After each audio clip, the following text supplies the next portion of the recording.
चालवलं. झाल्यानंतर सुद्धा बोलूनही तुमचं काम होत नाही. आता काय हवले हव करून राहिले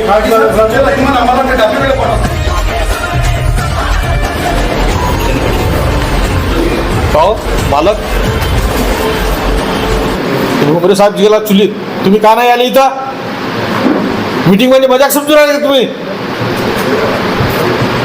कुठे आहे तो भुमरे साहेब?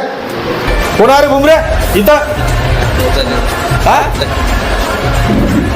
मी म्हणते कलेक्टर बोलून राहिली, यायला म्हणते बोर वालेले कलेक्टर बोलून राहिली, तिचा नवरा म्हणते मी डीएसपी बोलून राहिलो.